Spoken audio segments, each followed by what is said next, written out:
नमस्कार साथियों, जय हिंद शिक्षा संस्थान में आप सभी का वापस स्वागत है। आज से हम एक नया टॉपिक मध्य प्रदेश का अपवाह तंत्र प्रारंभ करेंगे, जिसमें हम मध्य प्रदेश की नदी और नदी तंत्रों को देखते हुए चलेंगे। तो चलिए देखते हैं मध्य प्रदेश का अपवाह तंत्र। ठीक, चलिए अब ध्यान रखिए, यहाँ पर मैंने जो है एक शब्द आपका हेडिंग में लिखा हुआ है जिसका नाम है अपवाह तंत्र या ड्रेनेज सिस्टम, है ना। नदी और अपवाह में क्या अंतर होता है? तो नदी तो बेसिकली एक जलधारा हो गई जो बह रही, ठीक है। तो नदी क्या हो गई? केवल एक आपका एक जलधारा हो गई जो क्या हो रही है, आपकी बह रही है। उसको हमने क्या नाम दे दिया? नदी नाम दे दिया। जब हम उसकी दिशाओं के साथ जब उसका अध्ययन करते हैं, जब हम दिशा के संदर्भ में उसके बहाव को देखते हैं, तो उसको कहा जाता है आपका अपवाह, ठीक, या उसको कहा जाता है ड्रेनेज। जैसे उदाहरण के तौर पर अगर हम बात करें कि भाई हमने नर्मदा के अगर मान लीजिए उसके बहाव का अध्ययन हम कर रहे हैं, या वो किस क्षेत्र से आपका बह रही है, उसको हमने क्या कहा? नर्मदा का अपवाह, है ना। और उस एरिया को क्या कहा? नर्मदा का अपवाह क्षेत्र, या अगर हम बात करें ड्रेनेज एरिया, है ना। और इसी का बड़ा रूप आपका बेसिन कहलाता है। तो पहला पॉइंट तो ये ध्यान रखो कि नदी और अपवाह में क्या अंतर है। तो अपवाह जो है वो आपका, जब हम नदी की जलधारा की दिशाओं के साथ क्या करेंगे, उसका अध्ययन करते हैं, जब दिशा के संदर्भ में देखते हैं कि उसका पानी आपका कहाँ बह रहा है या कितने क्षेत्र में बह रहा है, तो उसको हम क्या कहेंगे? उसका अपवाह कहेंगे। और जब ये नदी है तो इस नदी के साथ इसकी सहायक नदियाँ भी होंगी। तो जब हम इसकी सहायक नदियों को काउंट कर लेंगे और सहायक नदियों को सबको मिलाकर देखेंगे, तो फिर हम इसको क्या कहेंगे? अपवाह तंत्र कहेंगे, ड्रेनेज सिस्टम कहेंगे। तो जब हम केवल एक नदी का बहाव क्षेत्र देखें, एक नदी का अध्ययन करें, तो वो अपवाह हो गया। जब हम क्या करें भाई, आपका नदियों के पूरे नदियाँ और उसकी सहायक नदियों के अपवाह तंत्र को देखें, तो वो क्या हो जाएगा? आपका नदियों का अपवाह तंत्र हो जाएगा, ठीक। ऐसे अगर हम केवल सिर्फ नदी की बात करते हैं, नदी जलधारा की बात करते हैं, तो नदी हो गया, और नदी के साथ साथ अन्य नदियों को देख लिया तो वो नदी तंत्र हो गया, है ना। और जिस क्षेत्र से बह रही है वो क्या हो जाएगा? अपवाह तंत्र हो जाएगा। तो ये चीज़ आप ध्यान रखिएगा। अब ध्यान रखना, अपवाह तंत्र जो है वो आपके उन नदियों के होंगे जो नदियाँ सीधे आपकी समुद्र में जाकर मिलती हैं। मध्य प्रदेश में लगभग 300 से ऊपर नदियां हैं, और इसी कारण मध्य प्रदेश को क्या कहा जाता है? नदियों का मायका कहा जाता है, या हाउस ऑफ रिवर्स कहा जाता है। बहुत सारी नदियां मध्य प्रदेश में हैं, लेकिन एट द एंड इनकी समाप्ति समुद्र में होती है ना, चाहे वो किसी दूसरी नदी के माध्यम से हो। तो हमको ये सब चीज़ें देखना। तो कुल मिला के अगर आप देखेंगे तो मध्य प्रदेश की नदियाँ जो हैं वो ओवरऑल मिलाकर 6 नदियों में जाकर मिल जाती हैं, और 6 नदियों के द्वारा कहाँ चली जाती हैं? समुद्र तक चली जाती हैं। तो जब हम एक अपवाह तंत्र की बात करें, तो मध्य प्रदेश के पूरे एक रिवर सिस्टम को या ड्रेनेज सिस्टम को या अपवाह तंत्र को हमने कितने भागों में बांटा है? 6 भागों में बांटा है। और 6 भागों में क्यों बांटा है भाई? क्योंकि मध्य प्रदेश में अगर हम बात करें तो जो नदियां हैं वो 6 नदियों के माध्यम से क्या होती है? समुद्र में जाकर मिलती हैं, या ओवरऑल एट द एंड जो है ये आपका 6 नदियों में जाकर मध्य प्रदेश की सारी नदियां मिलती हैं। तो हमने 6 पार्ट बना दिए। उदाहरण के तौर पर अगर आप देखेंगे तो भाई यहाँ पर एक नदी है यमुना, बहती हुई आ रही है, ठीक। यहाँ से एक नदी बहती हुई आ रही है, इसका नाम क्या है भाई? आपका गंगा नदी है। अब आप देखेंगे कि भाई मध्य प्रदेश में उत्तर की ओर बहने वाली यहाँ से सोन नदी निकली, वो जाकर कहाँ मिल गई? गंगा में मिल गई, ठीक। यहाँ से अगर हम बात करें तो भाई टोंस नदी निकली, वो किस में जाकर मिल गई? गंगा में मिल गई। फिर अगर हम बात करें तो भाई बेतवा नदी जो है वो कहाँ मिल गई? जाकर यमुना में मिल गई। इसके बाद यहाँ से सिंध नदी जाकर यमुना में मिल गई। यहाँ से चंबल नदी अगर आप पढ़ेंगे तो चंबल नदी भी जो जाकर किस में मिल जाएगी? यमुना में मिल जाएगी। और यमुना एट द एंड किस में जाकर मिल जाएगी भाई? आपका गंगा में मिल जाएगी। तो ये सारी नदियाँ किसका हिस्सा हो जाएंगी? गंगा नदी तंत्र का हिस्सा हो जाएंगी। ठीक। दूसरा अगर हम देखें तो नर्मदा अपवाह तंत्र या नर्मदा ड्रेनेज सिस्टम, तो भाई यहाँ से आपकी नर्मदा नदी निकली, और नर्मदा नदी की अगर हम बात करें तो नर्मदा के साथ साथ इसकी बहुत सारी सहायक नदी है। जबलपुर के पास आप आएंगे तो भाई जो है वो बरगी रिवर हो गया, रायसेन के पास बरना रिवर हो गया, नरसिंहपुर के पास शक्कर रिवर हो गया, होशंगाबाद के पास तवा रिवर हो गया, है ना। सीहोर के पास आएंगे कोलार नदी हो गई, चोरल नदी हो गई, तो बहुत सारी आपकी नदियाँ हैं। तो ये भी नदियाँ एट द एंड किस में मिलकर जा रही हैं भाई, समुद्र में, नर्मदा के द्वारा। तो नर्मदा क्या हो जाएगा, आपका एक अपवाह तंत्र हो जाएगा। अगर मान लो नर्मदा सीधे समुद्र में ना मिलकर किस में मिलती, किसी और नदी में मिलती, तो नर्मदा अपवाह तंत्र नहीं होता। वैसे हम अपवाह तंत्र कहते हैं, लेकिन प्रॉपरली उसको हम कैटेगराइज नहीं करते। आगे अगर हम बात करें तो अगला कौन सा है भाई, आपका ताप्ती नदी तंत्र। ठीक, तो ध्यान रखिएगा, ताप्ती नदी निकलेगी। ताप्ती नदी भी अगर हम बात करें तो यहाँ पर अपनी सहायक नदियों को लेकर कहाँ मिल जाएगी भाई, समुद्र में जाकर मिल जाएगी। तो ये भी क्या हो जाएगा, आपका ताप्ती नदी तंत्र हो जाएगा। तो ध्यान रखिए कि अगर हम बात करें तो मध्य प्रदेश में जो नदियां हैं वो आपका अगर देखा जाए तो 6 नदियों के माध्यम से जो है समुद्र में मिल रही हैं। पहली तो कौन सी हो गई, अगर हम बात करें तो भाई गंगा नदी हो गई। तो पहली नदी कौन सी हो जाएगी भाई, आपकी गंगा नदी, जिसमें अगर हम बात करें तो नदियाँ जाकर मिल रही है। दूसरा हमने देखा कौन सी नदी हो गई भाई, आपका जो है वो नर्मदा नदी हो गई, जिसके थ्रू अगर हम बात करें तो नदियां जाकर समुद्र में मिल जा रही है। तो दूसरी नदी कौन सी हो गई भाई, आपकी नर्मदा हो जाएगी। और तीसरा अगर हम बात करें तो तीसरी कौन सी हो गई भाई, अगर हम बात करें ताप्ती हो गई। ताप्ती भी जो है वो आपका समुद्र में मिल जाएगी। तो तीसरी नदी हो जाएगी कौन सी, ताप्ती नदी हो जाएगी। तो ताप्ती ध्यान रखिएगा, ठीक है, तापी नदी इसको कहा जाता है। ऐसे अगर हम बात करें तो एक है आपका माही नदी अपवाह तंत्र, है ना। धार के पास से एक नदी निकलती है जो फिर आपका जाएगा राजस्थान, राजस्थान के बाद वापस टर्न होगी कहाँ पर भाई, आपका गुजरात की ओर। और इस नदी का नाम क्या हो जाएगा भाई, अगर हम बात करें तो आपका माही नदी हो जाएगा। तो एक नदी तंत्र कौन सा हो गया, आपका माही नदी तंत्र हो गया। इसके बाद अगर हम आगे बात करें तो अगला कौन सा है, गोदावरी अपवाह तंत्र और महानदी अपवाह तंत्र। तो भाई महाराष्ट्र से कौन सी नदी बहती है, महाराष्ट्र में अगर हम बात करें तो एक नदी बहती है जिसका नाम क्या है भाई, आपका गोदावरी नदी है। ठीक, चलिए। और गोदावरी नदी की अगर हम बात करें तो भाई गोदावरी में मध्य प्रदेश में दक्षिण की ओर जो नदियां हैं बहने वाली, वो आपकी किस में जाकर मिल जाती है भाई, ये क्या हो गया सर, चलिए, वो जाकर जो है वो आपका कहाँ मिल जाएंगी, गोदावरी नदी में जो है आपकी मिल जाएंगी। जैसे आप बात करो यहाँ पर वैनगंगा नदी हो गई। ठीक, अगर हम देखें तो भाई यहाँ पर आपका जो है वैनगंगा नदी हो गई, फिर आपका पेंच नदी, कृष्णन नदी, सारी नदियाँ जो हैं, बावनथड़ी नदी हो गई, ये एट द एंड जो है वर्धा के साथ मिलकर कहाँ चली जाएंगी भाई, आपका जो है वैनगंगा के रूप में या प्राणहिता के रूप में गोदावरी में मिल जाएंगी। तो एट द एंड ये कहाँ जा रही है, आपका गोदावरी नदी तंत्र का हिस्सा बन रही हैं। ऐसी अगर हम बात करें तो अगला है आपका महानदी। और महानदी कहाँ बहती है भाई, आपका छत्तीसगढ़ वाले रीजन में। ठीक, तो ध्यान रखिएगा, महानदी जो बहती है वो आपका छत्तीसगढ़ वाले रीजन में बहती है। और भाई मध्य प्रदेश की केवल एक नदी जो है वो इसका हिस्सा बनती है, कौन सी भाई, हसदेव नदी। ठीक, तो हसदेव नदी आपकी निकलती है छत्तीसगढ़ में जाकर जो है वो आपका मिल जाती है। तो भाई ध्यान रखना, यहाँ पर एक और नदी तंत्र आपका कौन सा हो गया भाई, महानदी तंत्र हो गया। तो हम ये देख रहे हैं कि भाई मध्य प्रदेश की नदियां जो हैं वो क्या हो रहा है, एट द एंड जो है वो 6 नदियों में मिलकर जो है वो कहाँ जा रही है, आपकी समाप्त हो रही है, समुद्र में जाकर मिल जा रही है। इसीलिए मध्य प्रदेश को हमने कितने ड्रेनेज सिस्टम में बांटा हुआ है, कितने जो है वो अपवाह तंत्र में बांटा हुआ है, 6 अपवाह तंत्र में बांटा हुआ है।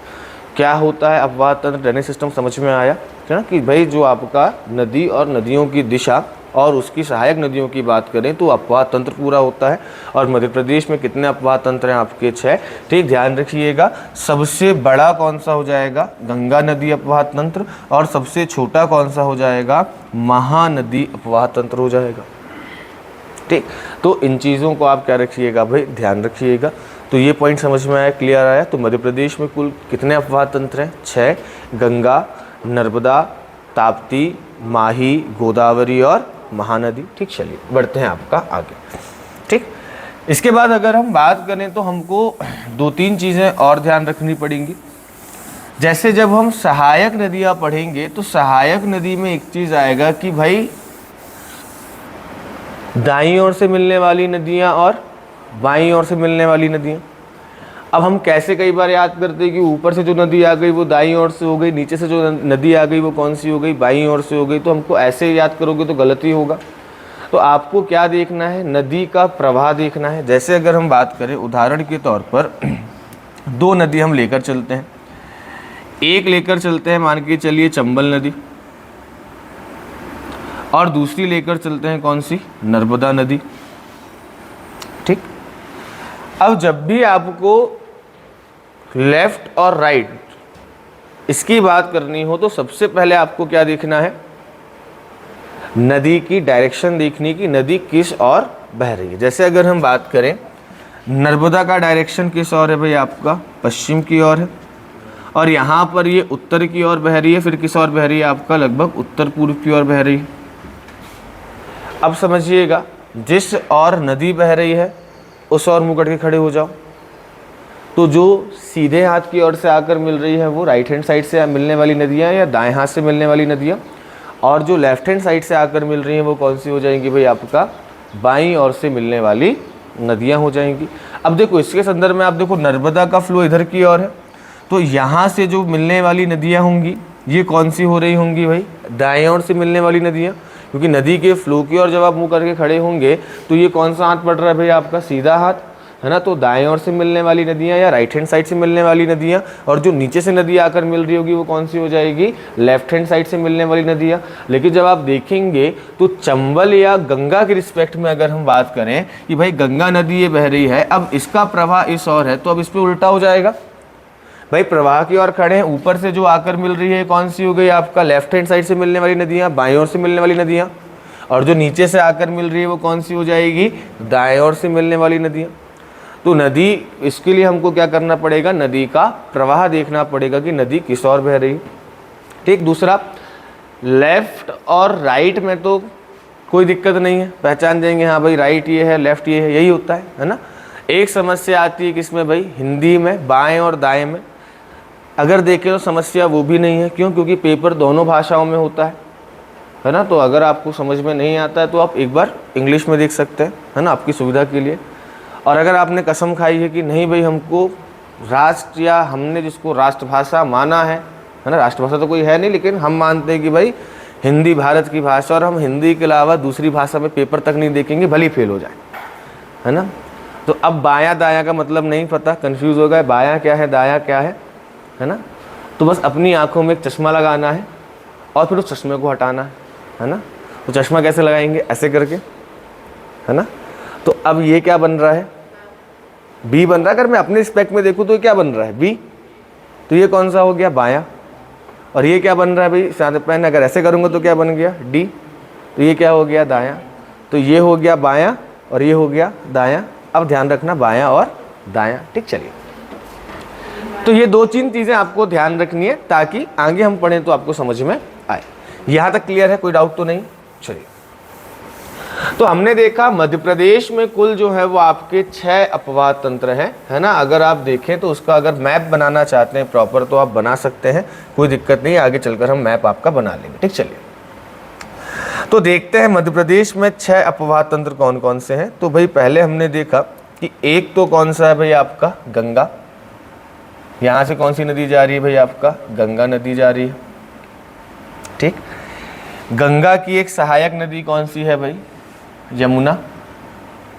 ठीक, तो ध्यान रखना ये कौन सी हो गई भाई, गंगा नदी, और ये कौन सी हो गई आपकी, यमुना नदी। ठीक, तो पूरी नदियाँ तो हम देख नहीं पाएंगे लेकिन इंपॉर्टेंट नदियाँ जो है हम आपका मैप में देखते हुए चलेंगे। उसके बाद अगर हम बात करें तो एक अपवाद तंत्र कौन सा देखा था हमने, नर्मदा देखा था। ठीक, चलिए तो नर्मदा हो गया। इसके बाद एक अपवाद तंत्र हमने देखा था ताप्ती। नीचे आपका गोदावरी अपवाद तंत्र रहेगा, तो उसको हम बनाएंगे नहीं, हम डायरेक्शन देख लेंगे कौन सी नदी आपकी नीचे जा रही है। बाकी धार से आपका जो है वो एक नदी निकलेगी जिसका नाम क्या है भाई, आपका माही नदी हो जाएगा। ठीक, तो एक हो जाएगी कौन सी भाई, अगर हम बात करें माही रिवर सिस्टम। ये हो गया कौन सा भाई, नर्मदा, और ये कौन सी हो गई भाई, आपकी ताप्ती नदी हो गई। ठीक, इसके बाद अगर हम बात करें तो गोदावरी हम बाद में देखेंगे, और आपका जो है अगला कौन सा हो जाएगा भाई, महानदी। तो महानदी में एक ही मिलेगी आपकी हसदेव, तो उस नदी को भी हम आपका जो है वो देख लेंगे। ठीक, चलिए तो यहाँ पर हम कुछ और नदियों को देख लेते हैं। जैसे अगर हम बात करें, सबसे पहले गंगा रिवर सिस्टम को देखते हैं। और गंगा रिवर सिस्टम में कौन कौन सी नदी मिलती है, तो भाई एक नदी आपकी जो है वो इंदौर जानापावा से निकलती है, जिसका नाम क्या है भाई आपका, चंबल नदी। ठीक, तो भाई कौन सी हो जाएगी आपकी, चंबल नदी। और ये चंबल नदी ध्यान रखिएगा इटावा के पास जाकर किससे मिल जाएगी भाई आपका, यमुना से मिल जाएगी। ठीक, ऐसी अगर हम बात करें तो एक नदी और रहेगी जो सिंध नदी, जो आपका शिवपुरी के पास से बहते हुए किससे मिल जाएगी, इटावा के पास। ये भी ध्यान रखना, यहाँ पर है आपका इटावा, और इटावा के पास जाकर किस पे मिल जाएगी भाई अगर हम बात करें तो यमुना में मिल जाएगी। ठीक, तो दूसरा ध्यान रखिएगा, दूसरी कौन सी हो जाएगी अगर हम बात करें तो आपका सिंध नदी हो गई। ठीक, तीसरा अगर हम बात करें तो बेतवा नदी। ठीक, और बेतवा नदी अगर हम बात करें तो ये भी आपका जो है निकलेगी मध्य प्रदेश से, 2 बार मध्य प्रदेश 2 बार उत्तर प्रदेश में बहेगी। और भाई हमीरपुर के पास, ठीक ध्यान रखिएगा, हमीरपुर के पास जो है वो जाकर किस में मिल जाएगी अगर हम बात करें तो यमुना से जाकर जो है वो मिल जाएगी। ठीक, ऐसी अगर हम बात करें तो भाई नर्मदा के पास से एक निकलेगी आपकी सोन नदी, है ना, और फिर आपका ऊपर की ओर टर्न होकर पटना के पास जाकर किससे मिल जाएगी भाई अगर हम बात करें तो सीधे गंगा नदी से मिल जाएगी। ठीक, इसके बाद अगर हम बात करें तो भाई सतना से एक नदी निकलेगी जिसका नाम है टोंस नदी, और ये भी जाकर किस में मिल जाएगी अगर हम बात करें तो गंगा नदी में मिल जाएगी। अब आप देखेंगे कि गंगा नदी में राइट हैंड साइड या दाएं ओर से मिलने वाली प्रमुख नदियां 3 हैं। एक यमुना हो गई, टोंस हो गई और सोन हो गई। और गंगा के मैदान के बाद चालू हो जाता है पेनिसुलर इंडिया या प्रायद्वीपीय भारत चालू हो जाता है। और आप देखेंगे प्रायद्वीपीय भारत से 2 नदियां सीधे जाकर किस में मिल रही हैं भाई आपका, सोन में मिल रही, सॉरी गंगा में मिल रही हैं, सोन और टोंस। बाकी नदियों की अगर आप बात करेंगे तो ना किसी नदी के माध्यम से जाकर जो है गंगा में मिल रही है ना। अब देखो यमुना कहाँ से आई, हिमालय से ही आई, लेकिन बाकी ये 2 नदियाँ प्रायद्वीपीय भारत, उत्तर के मैदान के नीचे का हिस्सा। तो कई बार ये प्रश्न पूछा गया है कि भाई दाईं ओर से मिलने वाली जो है वो प्रायद्वीपीय नदियों के नाम कौन से हैं, तो सोन और टोंस ध्यान रखिएगा। या ये भी कई बार पूछा गया है कि भाई ऐसी कौन सी 2 प्रायद्वीपीय नदियाँ हैं जो सीधे गंगा में आकर मिलती है, किसी और नदी में नहीं मिलती, तो वो कौन सी हो जाएगी, सोन और टोंस। ठीक, चलिए, टोंस को तमसा के नाम से भी जाना जाता है। इसके बाद अगर हम बात करें तो भाई एक नदी आपकी जो है वो केन नदी हो जाएगी, है ना। तो ध्यान रखिएगा, एक आपका जो है केन नदी, ये भी आप लिख सकते हैं। ठीक, तो एक नदी हो जाएगी आपकी केन नदी। इसके बाद अगर हम बात करें तो इंदौर के पास से ही उज्जैन होते हुए एक नदी बहती जिसका नाम क्या है भाई आपका, शिप्रा नदी। तो शिप्रा भी आप लिख सकते हैं। ठीक, शिप्रा रिवर हो गया। तो यहाँ पर अगर हम बात करें तो शिप्रा रिवर हो गई, जो आपकी किस में मिल रही है भाई, चंबल में मिल रही है, और चंबल के बाद यमुना में मिल रही है। इसके बाद अगर हम देखें तो भाई देवास के बागली गाँव से, है ना, और सीहोर से, यहाँ से 2 नदियाँ निकलती हैं। देवास के बागली गाँव से काली सिंध नदी निकली। सीहोर से कौन सी निकली भाई आपका, पार्वती नदी निकली। तो भाई ध्यान रखना, एक तो हो जाएगा कौन सा भाई, काली सिंध नदी। तो एक हो गई आपकी कौन सी, काली सिंध, ध्यान रखना, काली सिंध। और अगर हम बात करें तो दूसरी नदी कौन सी हो जाएगी आपकी, ये पार्वती नदी हो जाएगी। ठीक, तो दूसरी हो गई आपकी पार्वती नदी। तो सारी नदियाँ हमको देखना, केवल इंपॉर्टेंट नदियाँ जो है हम आपको देखते हुए चलेंगे। ऐसे अगर हम बात करें तो भाई शिवपुर से एक नदी आकर मिलती है जिसको क्या कहा जाता है आपका, कुनो रिवर कहा जाता है, कुनो नदी कहा जाता है। ठीक, आगे अगर हम बात करें तो नर्मदा की सहायक नदी कौन कौन सी हो जाएगी, तो भाई जबलपुर के पास एक नदी है जिसका नाम क्या हो जाएगा, बरगी नदी। ठीक, फिर अगर हम बात करें नरसिंहपुर के पास एक नदी आकर मिलेगी जिसका नाम हो जाएगा शक्कर नदी।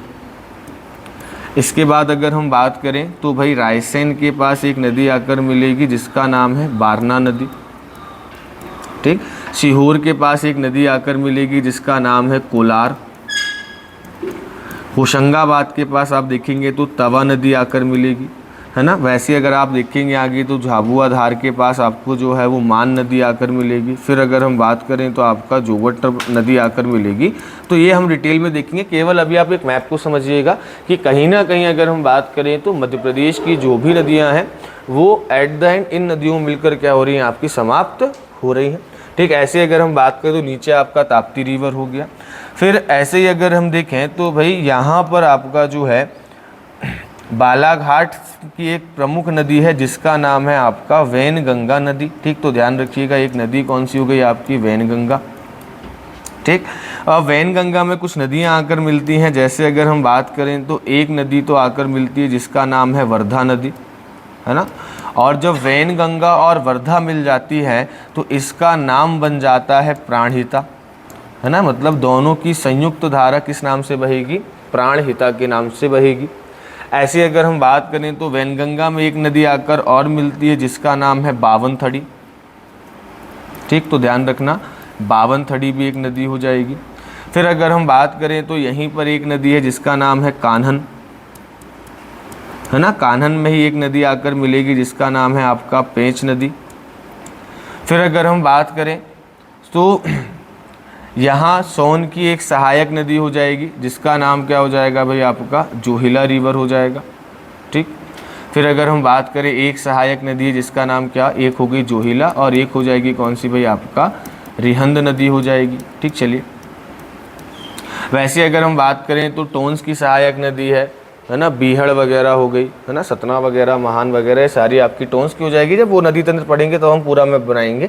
अभी हम नदियों में केवल एक एमपी में इंपॉर्टेंट नदियों का मैप देख रहे हैं, बाकी पर्टिकुलर हर नदी का मैप आपका अलग से बनाते हुए हम चलेंगे। ठीक, चलिए तो ये चीज़ जो है वो आप ध्यान रखिएगा। ये मध्य प्रदेश में मिलने वाली क्या है भाई, आपकी कुछ प्रमुख नदियाँ हैं।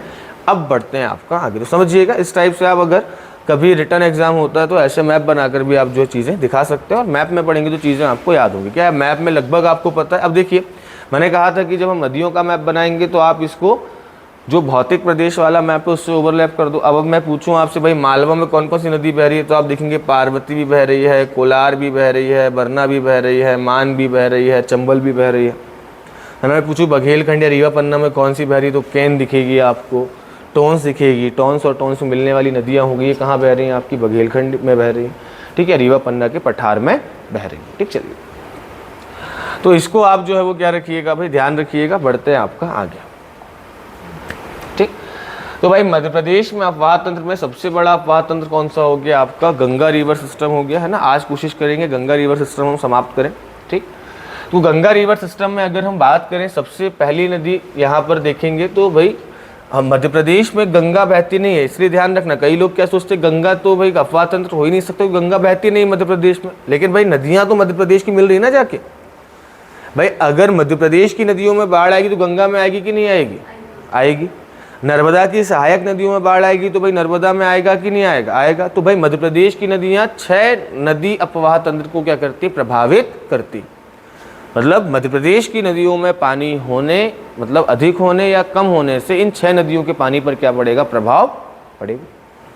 ठीक, चलिए तो भाई ध्यान रखना मध्य प्रदेश का सबसे बड़ा अफवाह तंत्र कौन सा हो जाएगा भाई, गंगा नदी तंत्र हो जाएगा। इस पॉइंट को आप ध्यान रखिएगा। तो पहला पॉइंट सबसे बड़ा क्या है, ड्रेनेज सिस्टम में दिख रहा है पीछे तक, कोई दिक्कत तो नहीं है, क्लियर है। चलो अब हमने क्या किया, हमने देखा कि भाई यहाँ पर जो गंगा नदी है इसमें 3 नदियाँ सीधे आकर मिल रही हैं। एक तो अगर हम बात करें यमुना, दूसरा टोंस और तीसरा कौन सा, सोन। और इनमें भी कुछ नदियाँ आकर मिल रही हैं। तो इनको हमने क्या बना दिया, सब ड्रेनेज सिस्टम बना दिया या उप अफवाह तंत्र बना दिया कि भाई उसका ही आपका क्या हो गया, एक हिस्सा हो गया। तो अगर हम बात करें गंगा की तो गंगा को हमने क्या किया है, 3 नदी तंत्रों में जो है या 3 सब सिस्टम्स में हमने बांटा है। एक कौन सा हो गया, यमुना नदी तंत्र, जिसके अंतर्गत चंबल नदी, सिंध नदी, बेतवा, धसान, केन, ये सारी नदियां क्या होंगी भाई, इसमें शामिल हो जाएंगी। दूसरा कौन सा हो गया भाई, आपका टोंस नदी तंत्र, जिसमें आपका बीहड़ हो गया, उदा हो गया, महान हो गया, ये नदियां आकर मिलेंगी। और तीसरा कौन सा, सोन नदी तंत्र हो गया, जिसमें जोहिला, बनास, गोपद, रिहंद, ये नदियां क्या है आपकी आकर मिलेंगी। तो भाई मध्य प्रदेश की संपूर्ण नदियां तीन नदियों के माध्यम से गंगा में जाकर मिलती हैं, यमुना के माध्यम से, टॉन्स के माध्यम से और सोन के माध्यम से। ठीक, चलिए, तो ये 3 पॉइंट ध्यान रखना। अब इसके हम क्या क्या करेंगे, आपका एक एक नदी को उठाकर पढ़ेंगे। ठीक, चलिए, तो पहली नदी कौन सी हो जाएगी भैया, आपका चंबल नदी हो जाएगी। ठीक, चलिए, चंबल नदी की अगर हम बात करें तो ये चीज़ें आपकी लिखी हुई हैं, इसको आप मैप में भी देख सकते हैं। कैसे कि भाई इंदौर जिला है, ठीक, इंदौर में एक स्थान है कौन सा, महू, और महू में एक पॉइंट है जिसका नाम है आपका वांगचू पॉइंट। ठीक, तो ध्यान रखना, इंदौर में महू, और महू में अगर हम बात करें तो एक वांगचू पॉइंट है, और किस में है तो भाई ध्यान रखना, एक पहाड़ी हमने देखी थी, जाना पाव की पहाड़ी, 854 मीटर क्या देखी थी हमने, इसकी ऊंचाई देखी थी। ठीक, तो ये इंदौर की मतलब मालवा की दूसरी सर्वोच्च चोटी थी, हमने देखा था। पहली थी धजारी, दूसरी थी पहली थी आपकी सिगार पीक, दूसरा था आपका जाना पावा, तीसरा था आपके धजारी पीक। ठीक, चलिए, तो ध्यान रखिएगा, जाना पाव पहाड़ी है कहाँ पर भाई, आपका महू इंदौर में। तो यहाँ से कौन सी नदी निकलेगी भाई, ध्यान रखिएगा, यहाँ से निकलेगी आपकी चंबल नदी। ठीक, और उसके बाद भाई आपका राजस्थान बहते हुए फिर कहाँ आएगी, मध्य प्रदेश की बॉर्डर मतलब श्योपुर, मुरैना, भिंड वाले एरिया में होते हुए जाकर किस में मिल जाएगी भाई, तो ध्यान रखना, यमुना नदी में मिल जाएगी। और यमुना नदी में कहाँ जाकर मिलेगी, तो भाई ध्यान रखिएगा, इटावा के पास जाकर कहाँ मिल जाएगी, यमुना नदी में मिल जाएगी। ठीक, तो ध्यान रखना, इंदौर से निकली, उसके बाद जो है वो आपका इंदौर के बाद आपका जो है वो मध्य प्रदेश में बहती हुई राजस्थान चली गई, राजस्थान के बाद फिर आपका मध्य प्रदेश और राजस्थान की बॉर्डर बनाते हुए या मध्य प्रदेश की उत्तरी सीमा बनाते हुए क्या होगी भाई, आपका जो है वो जाएगी। ठीक, चलिए, अब अगर हम बात करें तो भाई ध्यान रखना, तो मेंस में अगर आप कभी पीएससी लिख रहे हैं तो भाई ध्यान रखिएगा, नदियों को पढ़ने का फॉर्मेट क्या होना चाहिए हमारे पास। ठीक, तो जब भी आप नदियों को पढ़ेंगे तो क्या क्या चीज़ें आपको ध्यान रखनी है, तो पहली चीज़ तो भाई आपको ये ध्यान रखना है कि किसी भी नदी का उद्गम स्थल कौन सा है। ठीक, चलो, तो यहाँ पर ध्यान रखना, सबसे पहला पॉइंट कौन सा देखेंगे, किसी भी नदी का उद्गम कहाँ से हो रहा है। ठीक, उद्गम मतलब उसका ओरिजिन कहाँ से हो रहा है। उद्गम के बाद अगर हम बात करें तो दूसरा पॉइंट क्या हो सकता है कि भाई उद्गम, और उद्गम के बाद उसकी समाप्ति कहाँ पर हो रही है, वो आपकी एंड कहाँ पर हो रही है। तीसरा पॉइंट अगर हम बात करें तो हमको ये देखना है कि भाई ये जो आपकी नदी है, ये नदी आपकी किन किन क्षेत्रों से होकर गुजर रही है। ठीक, तो भाई अगर हम बात करें तो इसका अपवाद क्षेत्र हम देख लेंगे, या अपवाद क्षेत्र में पड़ने वाले जो आपके ज़िले हैं वो देख लेंगे। फिर अगर हम बात करें तो अगर हमको लंबाई इसकी याद हो, है ना, सारी नदियों की लंबाई याद नहीं करनी है, लेकिन जो आपकी महत्वपूर्ण नदियाँ इनकी क्या याद होनी चाहिए भाई, लंबाई वगैरह याद होनी चाहिए। ठीक, तो हमने क्या देखा, उद्गम देखा, उद्गम के बाद हमने जो है वो उसकी समाप्ति देखी, समाप्ति के बाद लंबाई और अपवाह जिले या अपवाह क्षेत्र हमने देखे। इसके बाद ध्यान रखिएगा भाई इस नदी के अन्य नाम। ठीक, कि इस नदी को अगर किन्हीं अन्य नामों से जाना जाता है तो वो नाम कौन कौन से हैं। इसके बाद अगर हम बात करें अन्य नाम के बाद हम देखेंगे इसकी सहायक नदियाँ कौन कौन सी हैं, इसकी ट्रिब्यूटरी रिवर्स कौन कौन सी हैं। तो अगला क्या हो जाएगा, सहायक नदियाँ। मतलब समझ रहे हैं, पहले तो आप ये फॉर्मेट याद कीजिए ताकि आपको बिना बुक के रिवीजन करने में क्या मिले, मदद मिले। मतलब कोई सी भी नदी आए, अगर आप लिखते भी हैं, रिटर्न एग्जाम भी देते हैं, तो क्या होगा भाई, मेंस में अगर हम बात करें तो आप इसको सीधे इस फॉर्मेट को याद करके अपना आंसर प्रारंभ कर सकते हैं, है ना।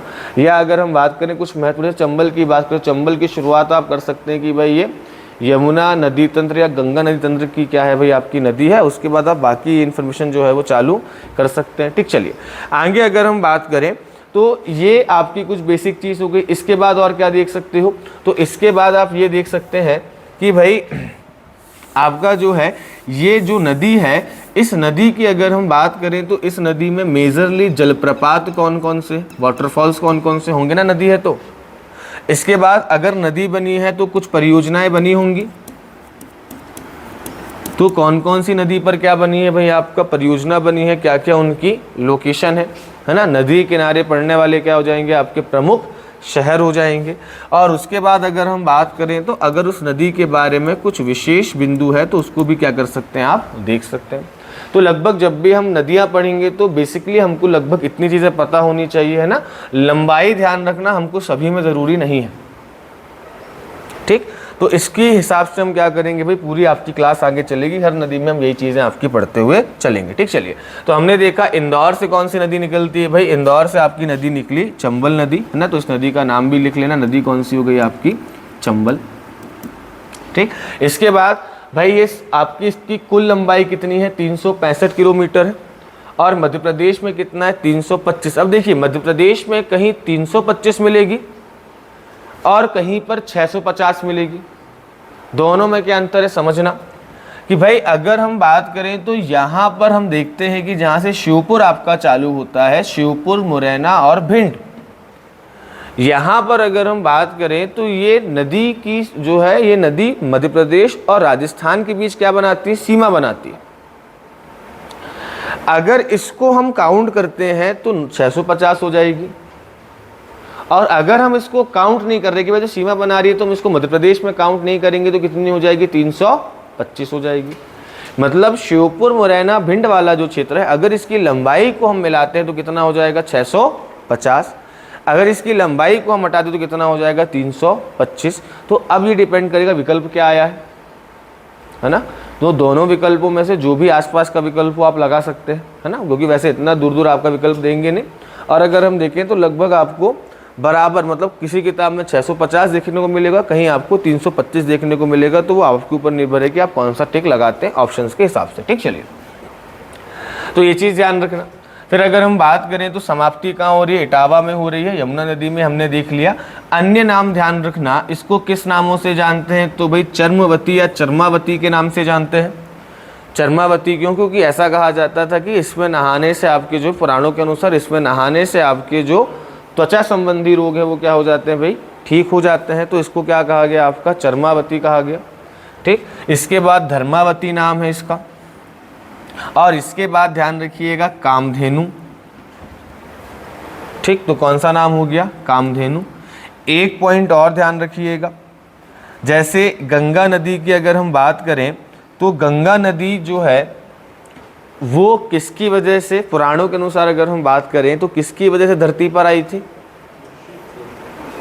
राजा थे रघुकुल के, राजा भागीरथ, है ना, इसलिए उसका नाम क्या पड़ा, भागीरथी पड़ा, है ना। और कहा गया कि भाई वो जब सीधे आएगी तो धरती उसका बोझ नहीं सह पाएगी, इसलिए शंकर जी ने क्या किया, उसको अपनी जटाओं में समाया, है ना। तो पुराणों के अनुसार है ये, और साइंस के अनुसार कुछ और है।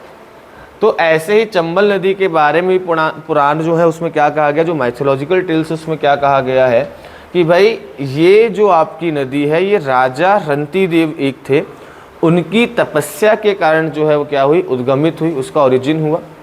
तो इसको रंती देव की कीर्ति के नाम से भी जाना जाता है। तो भाई ध्यान रखना, इसको राजा रंती देव की कीर्ति के नाम से भी जानते हैं, रंती देव की कीर्ति के नाम से जानते हैं, ठीक। चलिए, इसकी सहायक नदी कौन कौन सी हो जाएगी, तो भाई देखिएगा काली सिंध है, शिप्रा है, पार्वती है, कुनू है, ये कहाँ पर हो जाएंगी भाई, मध्य प्रदेश में हो जाएंगी, ठीक। चलिए, तो इसकी सहायक नदियाँ देखते हैं कौन कौन सी। तो सबसे पहले अगर हम देखें तो इसकी एक सहायक नदी कौन सी हो गई भाई, आपकी शिप्रा नदी हो गई, ठीक। तो ध्यान रखना, शिप्रा रिवर। इसके बाद दूसरी नदी कौन सी हो गई भाई, अगर हम बात करें काली सिंध कहाँ से निकल रही है, देवास बागली गांव से, तो दूसरी कौन सी हो जाएगी आपकी काली सिंध नदी, ठीक।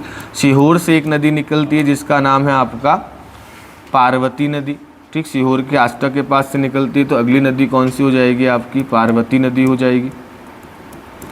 और इसके बाद अगर हम बात करें तो भाई श्योपुर के पास एक नदी आकर मिलती है जिसका नाम क्या हो जाएगा, कुनो रिवर हो जाएगा। तो इसकी सहायक नदियाँ ध्यान रखिए। अब ये सहायक नदियाँ अगर मैं पूछूं किस और से आकर मिल रही हैं भाई, लेफ्ट हैंड साइड या राइट हैंड साइड से, है ना। तो ध्यान रखना कि भाई राइट हैंड साइड से जो है वो नदियाँ आकर मिल रही हैं। एक नदी और लिख लेना जिसका नाम क्या है, सीप नदी, ठीक, तो एक नदी और लिख लीजिएगा जिसका नाम क्या हो जाएगा आपका सीप नदी हो जाएगा। तो ये तो कुछ सहायक नदी हो गई जो कहाँ से आकर मिल रही है भाई, आपका मध्य प्रदेश से निकलकर जो है इसमें मिल रही है। अब कुछ ऐसी नदियाँ भी होंगी जो क्या होगा भाई, आपका दूसरी ओर से आकर मिल रही हैं। तो राजस्थान से एक नदी आकर मिलती है जो सबसे बड़ी सहायक नदी मानी जाती है चंबल की, जिसका नाम क्या है भाई आपका बनास। अरावली श्रृंखला का नाम सुना है, अरावली पर्वत श्रृंखला, वहाँ से ये नदी निकलती है और चंबल की क्या है सबसे बड़ी सहायक नदी है, सबसे बड़ी ट्रिब्यूटरी रिवर है। और किस ओर से आकर मिल रही है, तो ध्यान रखिएगा ये आकर मिल रही है आपका बाईं ओर से, है ना। चलिए, तो बाएं दाएं में अब कन्फ्यूज़न आपको नहीं होना चाहिए। चलिए, तो ये नदी का एक तरीके से आप मैप ध्यान रख लो, है ना। तो इससे क्या होता है कि आपको लगभग चीज़ें जो हैं वो याद रहती हैं। अब अगर हम बात करें तो ये नदी आपका किन किन जिलों से गुजरती है ये भी देखते हैं। तो यहाँ पर क्या लिखा हुआ है, इसमें लिखा है कि मैंने कहाँ से निकल रही है। हाँ, तो भाई ध्यान रखना, इंदौर, धार, उज्जैन, रतलाम, मंदसौर, श्योपुर, भिंड, मुरैना, यहाँ से क्या होती है भाई आपकी नदी निकलती है। ठीक, चलिए, तो भाई ध्यान रखिएगा क्या होता है, नदियों का एग्जैक्ट मैप तो हम बनाएंगे नहीं। तो भाई ध्यान रखना, सबसे पहले जो है ये नदी नीचे की ओर टर्न होकर ऊपर बहती है ना। अगर हम इसको देखें तो लगभग इसका जो मैप रहता है, अरे तो ये समस्या, चलो ना, तो ये जो आपकी नदी रहेगी इसका लगभग मैप ऐसा रहेगा, ताकि मैं आपको सिटी बता दूँ ना। नहीं, आपने नहीं बनाया तो भी कोई दिक्कत नहीं है। चलिए, है ना। तो भाई ध्यान रखना, सबसे पहले कौन सा हो जाएगा आपका, पहला शहर कौन सा पड़ गया इसमें। अगर हम देखें कि कौन कौन से शहर इसमें जो है वो पड़ते हैं, तो पहला शहर तो कौन सा हो गया भाई, इंदौर। ठीक, दूसरा शहर कौन सा हो जाएगा, धार। धार के ऊपर क्या पड़ गया भाई, रतलाम। रतलाम के ऊपर कौन सा, मंदसौर, है ना। तो ध्यान रखिएगा, रतलाम के ऊपर आपका मंदसौर। मंदसौर के बाद अगर हम बात करें, ठीक, तो मंदसौर के पास से ही आपकी जो है वो क्या होगी, नीमच। जो नीमच है वहाँ पर ये आपकी बहुत ज़्यादा नहीं बहेगी। तो किसी किताब में आपको नीमच मिलेगा, किसी में नहीं मिलेगा ना। लेकिन गांधी सागर डैम किस में कहाँ बना हुआ है आपका, नीमच के पास ही बना हुआ है, मंदसौर नीमच के पास। तो नीमच आप लिख लो। अगर मान लो ऐसा कहीं विकल्प आता है कि आपको नीमच लगाना पड़े तो आप नीमच लिख सकते हो। क्योंकि क्या होता है, किताबों में अलग अलग आपकी इन्फॉर्मेशन मिलती है और प्रश्न बनाने वाला भी कभी जांचता नहीं है ना। तो फिर क्वेश्चंस में ऐसा होता है कि सबको नंबर मिलते हैं इसमें, या फिर आपका कोर्ट जो भी इसका निर्णय दे। तो ये ध्यान रखिएगा। अब इसके बाद कहाँ बहेगी भाई, आपका राजस्थान के कोटा वाले क्षेत्र में बहेगी। और इसके बाद अगर हम बात करें तो यहाँ पर 3 शहर पड़ेंगे। कौन कौन से, एक तो पड़ेगा आपका श्योपुर। ठीक, दूसरा किसकी सीमा हो गई भाई आपका मुरैना, और तीसरा कौन सा हो गया भाई आपका भिंड। ठीक, चलिए, तो ये भी ध्यान रखना, है ना। तो 3 आपके जो है ये क्षेत्र हो गए। तो मेनली कौन कौन सा, इंदौर, धार, रतलाम, मंदसौर। मंदसौर से टर्न हो गई राजस्थान की ओर, तो नीमच के साथ जो आपकी बॉर्डर बनाते हुए, तो वहाँ से आपका जो है कहाँ चलेगी, राजस्थान। राजस्थान के बाद फिर श्योपुर, मुरैना और भिंड वाले क्षेत्र में आपका बहते हुए क्या होगी, जाकर किसमें मिल जाएगी भाई, यमुना नदी में मिल जाएगी। और कहाँ पर, इटावा के पास। ठीक, चलिए आगे अगर हम बात करें तो भाई इस नदी पर कुछ परियोजनाएं भी बनी हुई हैं, है ना। जैसे अगर हम बात करें कौन कौन सी परियोजना, तो भाई ध्यान रखना, इस नदी में अगर हम परियोजनाओं की बात करें तो एक परियोजना आपका जो है वो मंदसौर के पास यहाँ बनी हुई है। ठीक, और इस परियोजना का नाम क्या हो जाएगा भाई, अगर हम बात करें तो गांधी सागर परियोजना। ठीक, तो एक परियोजना कौन सी हो गई, गांधी सागर। इसके बाद फिर आप जाएंगे तो चित्तौड़गढ़ पड़ेगा, और चित्तौड़गढ़ में अगर हम बात करें तो एक परियोजना रहेगी जिसका नाम क्या रहेगा, राणा प्रताप सागर। ठीक, तो ध्यान रखिएगा, राणा प्रताप सागर। और इसके बाद अगर आप जाएंगे कोटा में, तो कोटा में क्या मिलेगा भाई आपको, एक परियोजना और मिलेगी जिसका नाम क्या रहेगा भाई, जवाहर सागर। ठीक, तो 3 सागर यहाँ पर हैं। कौन कौन से, एक तो गांधी सागर, दूसरा राणा प्रताप सागर, और तीसरा कौन सा हो जाएगा, जवाहर सागर, है ना। और ये तीनों जो प्रोजेक्ट हैं ये नर्मदा घाटी परियोजना का हिस्सा है। मतलब एक नदी, एक परियोजना है जिसका नाम क्या हो गया, नर्मदा घाटी परियोजना। मध्य प्रदेश की पहली नदी घाटी परियोजना इसी नदी पर चलाई गई थी, है ना। जैसे आप नर्मदा घाटी परियोजना सुनते हैं, वैसी चंबल घाटी परियोजना, मतलब चंबल और चंबल की सहायक नदियों में जो आपकी परियोजनाएं होंगी वो उसका हिस्सा होंगी। और चंबल घाटी परियोजना मध्य प्रदेश की पहली नदी घाटी परियोजना थी और इसके तहत 3 बांध बनाए गए मध्य प्रदेश में जो है वो आपका गांधी सागर, बाकी राणा प्रताप सागर चित्तौड़गढ़ राजस्थान में और जवाहर सागर कोटा राजस्थान में है। ठीक, चलिए क्या, हाँ चंबल नदी पर क्या नहीं समझ में नहीं आता। हाँ मैंने आपको उदाहरण दिया, जैसे नर्मदा घाटी परियोजना आप सुनते हैं वैसे चंबल घाटी परियोजना भी आपकी थी जो सबसे पहले मध्य प्रदेश में आई। आपको कुछ कंफ्यूजन हुआ है ना।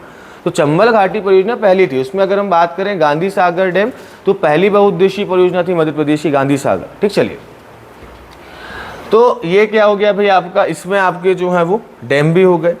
अब देखो जलप्रपात और परियोजनाओं को हम एक मैप में अलग से पढ़ेंगे। बहुउद्देशीय परियोजनाओं को क्या होगा, एक ही नदी में अगर हम सब चीज़ें बनाएंगे तो नदी तो मजबूत हो जाएगी, लेकिन बाकी चीज़ें आपको कंफ्यूज करेंगी। तो हम जब जलप्रपात पढ़ेंगे तो एक मैप पूरा बना लेंगे जलप्रपातों का, जिसमें पूरे जलप्रपात नदियों के आपके होंगे, तो एक ही मैप में आपके जलप्रपात पूरे हो जाएंगे। वैसे एक मैप जो है हम आपका डैम या परियोजनाओं का बना लेंगे, तो उसी मैप में आपकी डैम और परियोजनाएं कंप्लीट हो जाएंगी। ठीक, चलिए तो भाई ध्यान रखिएगा, यहाँ पर अगर हम बात करें तो ये आपकी जो है वो कौन सी हो गई, चंबल नदी हो गई, है ना। इसके बारे में और चीज़ें हम देख लेते हैं क्या इंपॉर्टेंट है। तो आगे अगर हम बात करें तो ध्यान रखिएगा ये क्या करती है, देखो समझिएगा कि यहाँ जो आपका राजस्थान के पास की भूमि है, यहाँ पर मिट्टी के जो कण है, जो मिट्टी का आकार है वो थोड़े बड़े बड़े है ना, मतलब उनके बीच में गैप क्या होता है आपका ज़्यादा होता है ना। अब एक उदाहरण के तौर पर समझिएगा कि मैंने आपसे कहा कि भाई एक गोला बनाइए और उस गोले में आप ऐसे हाथ पकड़कर सब दूर दूर खड़े हुए हैं, और दूसरा एक गोला बना जिसमें आप लोग पास में से लॉक करके खड़े हुए हैं। अगर अब मुझे किसी को तोड़ना है तो कौन सा गोला तोड़ना आसान होगा, जिसमें दूर मतलब स्पेस ज़्यादा है। तो ऐसे ही भाई अगर हम बात करें, जब मिट्टी के कणों के बीच स्पेस ज़्यादा होता है तो पानी के द्वारा उसको क्या कर दिया जाता है, जल्दी से अलग कर दिया जाता है ना। एक और आप काली मिट्टी रखिएगा, दूसरी ओर आप रेत रखिएगा, दोनों में समान पानी डालिएगा, रेत क्या कर देगी, बहना चालू कर देगी। तो कहीं ना कहीं अगर हम बात करें तो ये चीज़ क्या है कि यहाँ पर चंबल नदी क्या करती है भाई, इसी प्रकार से कटाव करती है, तो नालियों का निर्माण करती है। जैसे मान लो कि ये नदी आपकी अगर बह रही है तो ये बहते बहते क्या करेगी भाई, पानी के प्रभाव के चक्कर में ऐसी इसमें नालियाँ बड़ी बड़ी बन जाती है, जिसको हम कहते हैं आपका गली इरोजन या अवनालिका अपर्दन कहते हैं। और इन अवनालिका अपर्दन के द्वारा क्या होता है, आपके बीहड़ों को, जब यहाँ से पानी सूख जाता है तो बीहड़ बन जाते हैं। आपने देखा होगा ना, गब्बर मूवी देखी होगी, तो शोले मूवी है ना, उसमें क्या है भाई, वो आपका कितने आदमी जो डायलॉग मारता पहाड़ में खड़े होके, वो क्या होता है, बीहड़ होता है। तो अब इन स्थानों पर क्या होता है भाई, आपका छुपने की जगह जो है वो आपकी ज़्यादा अच्छी होती है। तो आप देखेंगे इसीलिए भाई आपका जो मुरैना भिंड वाला क्षेत्र है, यहाँ पर डकैतों की समस्या क्या थी भाई, आपकी ज़्यादा थी, है ना। अब हालांकि कम हो गई है, इसलिए आप देखेंगे कि इन क्षेत्रों में आपका रात को कोई ज़्यादा निकलता नहीं है, अपराध जो है वो आपके यहाँ पर ज़्यादा होते थे। तो क्यों, क्योंकि भाई बीहड़ यहाँ पर थे, तो जो आपके डकैत या जो अपराधी होते थे उनको क्या मिलता था, आश्रय आसानी से मिल जाता था। तो इस चीज़ को ध्यान रखिएगा कि भाई यहाँ पर जो है ये क्या करती है, एक जो है वो उत्पात या ऊबड़ खाबड़ भूमि का निर्माण करती है कटाव के द्वारा, जिसको क्या कहा जाता है, चंबल खड्ड कहा जाता है या बीहड़ कहते हैं। तो ध्यान रखिएगा, इनको रग्ड या रेवाइंस कहा जाता है। और ये किस प्रकार का अपर्दन करती है, तो ये भी ध्यान रखिएगा, चंबल नदी जो आपका करती है वो अवनालिका अपर्दन करती है या गली इरोजन करती है। तो ये भी ध्यान रखना, कौन सा इरोजन होगा भाई आपका, अवनालिका अपर्दन या गली इरोजन। दूसरा अगर हम बात करें तो भाई मध्य प्रदेश की दूसरी सबसे बड़ी नदी है, ये भी ध्यान रखना, पहली नर्मदा हो जाएगी लंबाई के मामले में, दूसरी हो जाएगी चंबल। फिर अगर हम बात करें, चंबल और यमुना नदी जो है ये मिलकर एक मैदान बनाते हैं, जिसको क्या कहा जाता है, लश्कर का मैदान। तो ध्यान रखिएगा, लश्कर के मैदान का निर्माण जो है वो कौन सी नदियाँ मिलकर करती हैं, तो चंबल और यमुना नदी मिलकर करती हैं। ग्वालियर मुरैना के पास इसकी लोकेशन है लश्कर के मैदान की। ठीक, चलिए आगे अगर हम बात करें तो इससे lifeline of western Madhya Pradesh कहा जाता है या पश्चिमी मध्य प्रदेश की जीवन रेखा कहा जाता है, क्योंकि पश्चिम में अगर आप आएंगे तो ये आपको क्या मिलेगी, सबसे बड़ी नदी देखने को मिलेगी। तो इसे भी ध्यान रखिएगा। फिर अगर हम बात करें तो ये ध्यान रखना कि भाई मैंने आपको बताया कि ये क्या करेगी, मध्य प्रदेश और राजस्थान के बीच में क्या बनाएगी भाई, आपका एक नेचुरल बाउंड्री बनाएगी। जैसे हमने जिले पढ़े थे, है ना, वैसे अगर हम प्राकृतिक सीमा देखें तो अब जो ताप्ती नदी है वो मध्य प्रदेश की दक्षिणी सीमा बनाएगी और जो चंबल है वो क्या करेगी, उत्तरी सीमा बनाएगी।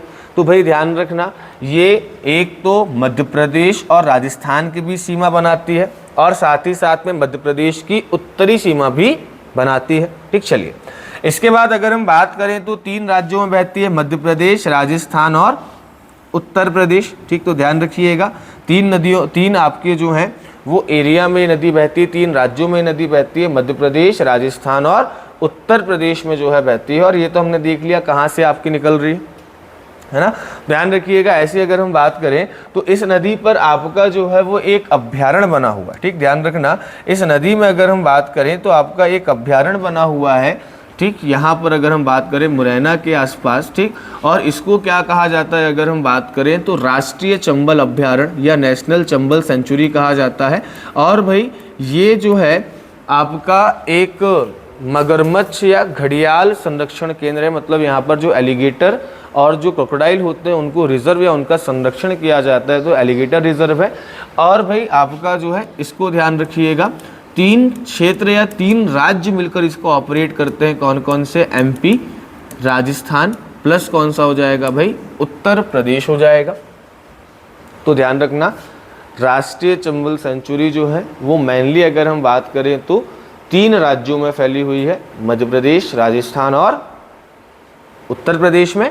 और 3 राज्य इसका मिलकर क्या करेंगे भाई, आपका एडमिनिस्ट्रेशन या प्रशासन देखते हैं, मध्य प्रदेश, राजस्थान और उत्तर प्रदेश। इस पॉइंट को क्या रखिएगा भाई, ध्यान रखिएगा। ठीक, ऐसे अगर हम बात करें तो मैप में एक चीज और देखिएगा, यहाँ से एक नदी आ रही, इसका नाम क्या है भाई, आपका बनास नदी। ठीक, और यहाँ पर जो है वो एक नदी आ रही जिसका नाम क्या है भाई, सीप नदी। और बनास और सीप जहाँ पर चंबल में मिल रही है तो यहाँ पर 3 नदियों का संगम हो रहा है। कौन कौन सी नदियाँ मिल रही हैं भाई, अगर हम बात करें तो बनास मिल रही है, सीप मिल रही है और किस में मिल रही है, चंबल में मिल रही है। तो 3 नदियाँ मिली, इसीलिए इसको क्या कहा जाता है, तो भाई ध्यान रखना, इस क्षेत्र को कहा जाएगा आपका त्रिवेणी संगम। ठीक, कौन सा संगम भाई, आपका त्रिवेणी संगम कहा जाएगा इस क्षेत्र को। और इस त्रिवेणी संगम का एक नाम है रामेश्वरम।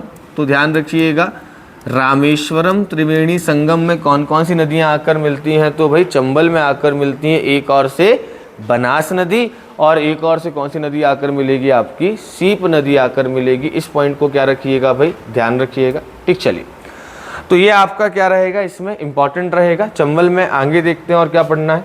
ठीक, मेरे ख्याल से इतनी इंफॉर्मेशन रहेगी, है ना। अगली नदी कौन सी हो जाएगी भाई, आपका क्षिप्रा नदी हो जाएगी।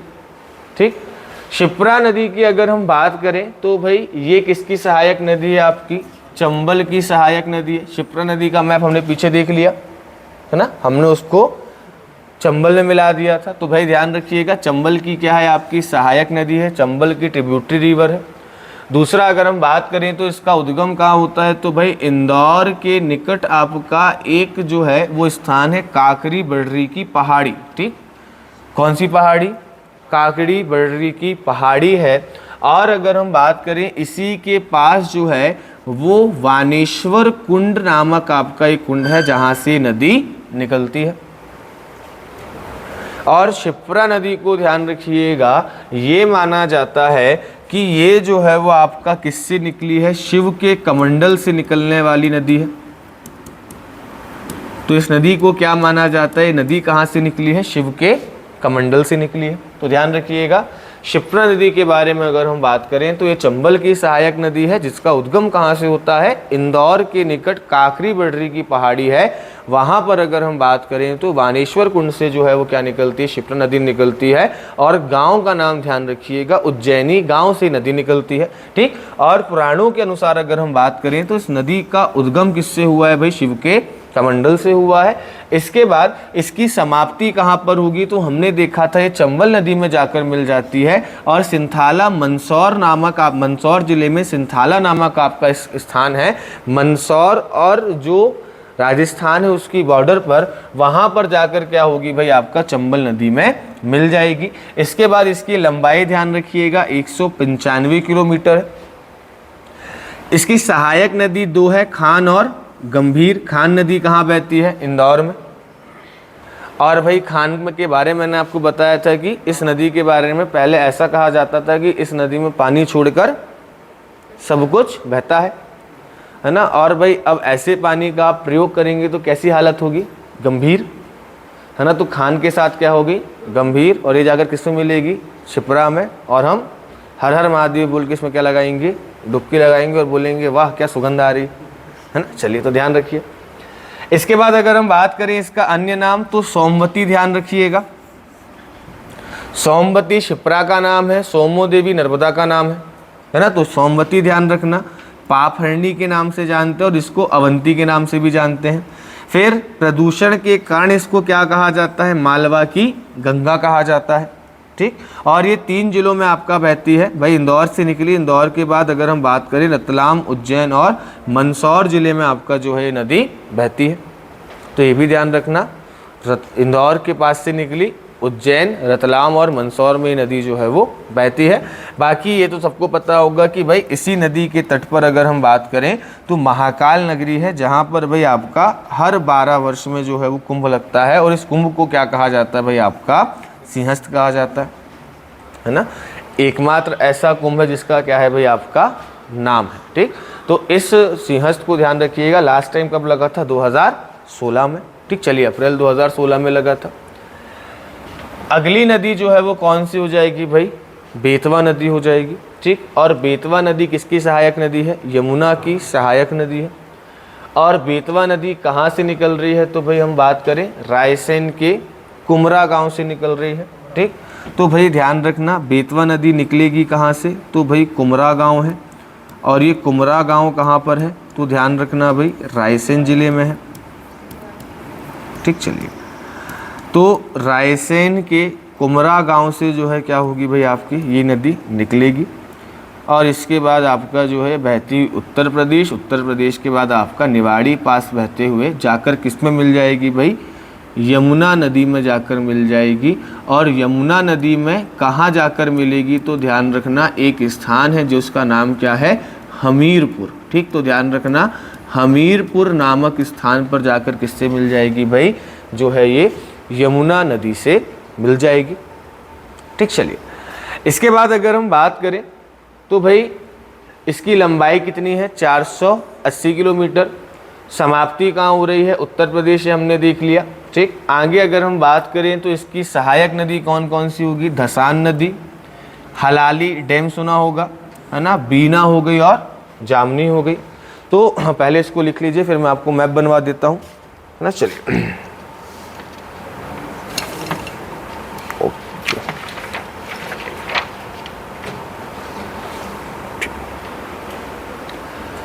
तो कुमरा गांव से निकली 480 किलोमीटर बहकर हमीरपुर में समाप्त हो गई। सहायक नदी ध्यान रखिएगा, टीकमगढ़ के पास एक नदी आकर इससे मिलेगी जिसका नाम रहेगा धसान नदी, ठीक। तो एक नदी कौन सी हो जाएगी भाई, धसान नदी सहायक, ठीक। विदिशा के पास एक नदी आप देखते आकर मिलती है, उसका नाम क्या है भाई, हलाली नदी। हलाली डैम सुना है ना, हलाली नदी पर बना हुआ है।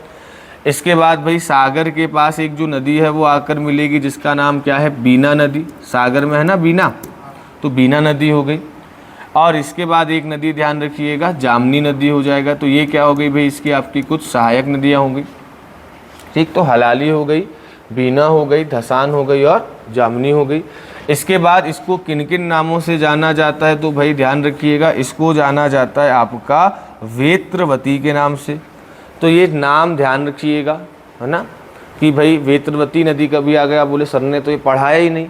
तो वेत्रवती मतलब क्या हो गया, वेत्रवती का मतलब हो गया आपका बेतवा नदी, है ना। कई बार पीएससी वगैरह में हो सकता है बेतवा नदी या रिटर्न एग्जाम में बेतवा नदी ना आए, क्या आ जाए, वेत्रवती नदी आ जाए। और 3 पॉइंट आपको उसके बारे में लिखने हो, 3-4 पॉइंट लिखने हो। तो ध्यान रखना कि भाई इसका अन्य नाम क्या हो गया, वेत्रवती हो गया। इसको शिव की बेटी के नाम से जाना जाता है ना, तो शिव की बेटी इसको कहा जाता है। साथ ही साथ में अगर हम बात करें तो प्रदूषण के कारण इसको क्या कहा जाता है, मध्य प्रदेश की गंगा कहा जाता है। और ये स्टेटस इसका लगभग 2011 तक था, 2011 तक इसको प्रदूषण के कारण क्या कहा जाता था, मध्य प्रदेश की गंगा कहा जाता था। अब ध्यान रखना, धार्मिक दृष्टि से अगर बात करें तो कौन सी होगी मध्य प्रदेश की गंगा, नर्मदा, है ना, मध्य प्रदेश की जीवन रेखा भी कहते हैं। और प्रदूषण की दृष्टि से अगर हम बात करें तो क्या होता है आपका, बेतवा, है ना। तो ध्यान रखिएगा, अगर मान लो वहाँ पर प्रश्न में कई बार क्या होता है, पुराने प्रश्न उठाकर दे दिए जाते हैं। तो अगर वहाँ पर है कि प्रदूषण की दृष्टि से किस नदी को मध्य प्रदेश की गंगा कहा जाता है, तो क्या आंसर लगाएंगे, बेतवा लगाएंगे। और धार्मिक महत्व के कारण नर्मदा। और केवल आ गया मध्य प्रदेश की गंगा किसे कहा जाता है, तो नर्मदा, है ना। अगर नर्मदा ऑप्शन में नहीं है तो क्या लगाएंगे, बेतवा। ठीक, चलिए, तो ये पॉइंट जो है वो क्या रखिएगा भाई, आप जो है वो ध्यान रखना। ठीक, चलो अब अगर हम बात करें तो ये पॉइंट मैंने आपको बता दिया, मध्य प्रदेश की गंगा प्रदूषण के कारण कहा जाता है, पॉल्यूशन के कारण जो है वो आपका कहा जाता है। ठीक, चलिए बढ़ते हैं आपका आगे। फिर अगर हम बात करें तो ये क्या है भाई, आपका बुंदेलखंड का जो पठार हमने पढ़ा था। ठीक, हमने पढ़ा था भाई, ये कौन सा था, यहाँ पर ये जो आपका एरिया था ये क्या था, बुंदेलखंड का पठार। और भाई ये बुंदेलखंड के पठार की प्रमुख नदी है, इसलिए इसको क्या कहा जाता है, बुंदेलखंड की जीवन रेखा कहा जाता है। ये किन्हीं किन्हीं स्थानों पर मध्य प्रदेश और उत्तर प्रदेश के बीच कहीं कहीं सीमा भी बनाती है, जैसे निवाड़ी ओरछा के पास बनाती है। ठीक, फिर ध्यान रखना, ये देवगढ़ ध्यान रखिएगा भाई। देवगढ़ क्या है, एक जो है वो द्वीप है, ठीक, एक स्थान है। ठीक, और ये क्या है भाई, आपका बेतवा नदी किनारे आपका बसा हुआ है, इसीलिए इसे क्या कहा जाता है, बेतवा का आइलैंड कहा जाता है या आइसलैंड कहा जाता है। ठीक, तो ध्यान रखिएगा, बेतवा का आइसलैंड जो है वो किसे कहा जाता है, देवगढ़ को कहा जाता है, उत्तर प्रदेश में आपका स्थित है। तो ध्यान रखिएगा, बेतवा का आइसलैंड कौन हो जाएगा, आपका जो है वो देवगढ़ हो जाएगा। इसके बाद ये कहाँ कहाँ बहती है भाई नदी, तो देखिएगा, सबसे पहले अगर हम बात करें तो कहाँ से निकल रही है भाई, आपका रायसेन से निकल रही है। तो पहला जिला तो कौन सा हो जाएगा, अगर हम बात करें तो रायसेन खुद होगा। तो पहला जिला तो आपका कौन सा हो गया, रायसेन। भोजपुर के पास से भी यही नदी निकलती है, तो शहर एक भोजपुर शहर भी हो जाएगा, है ना। भोजपुर जिला नहीं है, भोजपुर क्या है, आपका शहर हो गया। इसके बाद अगर हम बात करें तो भाई विदिशा ध्यान रखिएगा, हलाली, है ना, तो क्या हो जाएगा भाई, आपका विदिशा हो गया। इसके बाद फिर कहाँ चला जाएगी भाई, ये नदी आपकी उत्तर प्रदेश चलेगी। उत्तर प्रदेश के बाद ये कहाँ निकल कर आएगी, अगर हम बात करें तो निवाड़ी के पास निकल कर आएगी, है ना। निवाड़ी मतलब कौन सा हो गया, इसको निवाड़ी भी कह सकते हैं या ओरछा कहेंगे तो ज़्यादा बेहतर होगा, है ना। ओरछा किस नदी किनारे स्थित है भाई, ध्यान रखिएगा, आपका बेतवा नदी के किनारे है। तो ये सारी चीज़ें हमने देखी। ठीक, तो आपका जो है अशोकनगर के पास से, ठीक, गुना अशोक, इसमें गुना जो है वो आपका नहीं होगा, गुना इसको काट दीजिएगा, गुना नहीं है। अशोकनगर से थोड़ी बहुत जो है जब आपका कहाँ प्रवेश करती है, अगर हम बात करें उत्तर प्रदेश में, तब जो है वो आपका अशोकनगर के पास से बहती हुई निकलती है। तो इस पॉइंट को ध्यान रखिएगा। अगर हम बात करें तो बेतवा नदी के बारे में लगभग इतनी चीज़ें जो है वो क्या है आपकी इम्पॉर्टेंट है। देवगढ़ वगैरह जो है वो क्या रखिएगा भाई, ध्यान रखिएगा। आगे अगर हम बात करें तो इसमें कुछ आपकी परियोजना बनी हुई है, मैंने क्या कहा, परियोजना भी हमको जो है वो आपकी देखनी है, तो इम्पॉर्टेंट हो तो यहीं पर देख लो। तो भाई ध्यान रखिएगा, इसमें आपकी जो है एक तो हलाली नदी है, और हलाली नदी पर एक परियोजना बनी हुई है जिसको हलाली परियोजना कहा जाता है। ठीक, तो ध्यान रखना, इस पर एक परियोजना है जिसको क्या कहा जाता है, हलाली परियोजना कहा जाता है, या इसी को अगर हम बात करें तो सम्राट अशोक सागर परियोजना कहा जाता है। तो ध्यान रखिएगा, सम्राट अशोक सागर परियोजना कहा जाएगा। ठीक, ऐसे अगर हम बात करें तो भाई आपका जो है उत्तर प्रदेश में अगर हम बात करें तो ललितपुर के पास ध्यान रखिएगा, इसमें एक परियोजना है जिसको कहा जाता है राजघाट परियोजना। इसी में अगर हम बात करें तो आपका माता टीला बांध भी बना हुआ है ना, और इन्हीं को किस नाम से जाना जाता है, रानी लक्ष्मीबाई सागर या रानी लक्ष्मीबाई परियोजना के नाम से जाना जाता है। तो इसी को ध्यान रखिएगा, रानी लक्ष्मीबाई परियोजना के नाम से भी जाना जाता है। तो बेतवा में ये जो है वो आप जो है वो ध्यान रखिएगा। कि आपका जो है कौन कौन सा, राजघाट परियोजना, माता टीला परियोजना हो गई। और उसके बाद अगर हम बात करें तो भाई मध्य प्रदेश में जो है उसकी सहायक नदी है हलाली, उसमें कौन सी परियोजना हो गई, हलाली परियोजना, जिसको सम्राट अशोक सागर परियोजना के नाम से जानते हैं। ठीक, चलिए तो भाई ये पॉइंट्स जो है वो आप ध्यान रखिएगा। चंदेरी भी ध्यान रखना, चंदेरी इसी नदी के किनारे आपका जो है वो बसा हुआ, चंदेरी के मतलब किनारे नहीं, चंदेरी के पास से ही आपकी जो है ये नदी गुजरती है, तो इन चीज़ों को आप ध्यान रखना। शिप्रा नदी जहाँ पर आपने लिखा है, शिप्रा की सहायक नदी में एक नदी और लिख लेना, जय जयवंती। ठीक, जय जयवंती एक नदी का नाम लिख लेना शिप्रा की सहायक नदी में। ठीक, चलिए तो आज तक के लिए इतना ही है ना, फिर बाकी आपका देखेंगे अगली नदियाँ कल। धन्यवाद। जय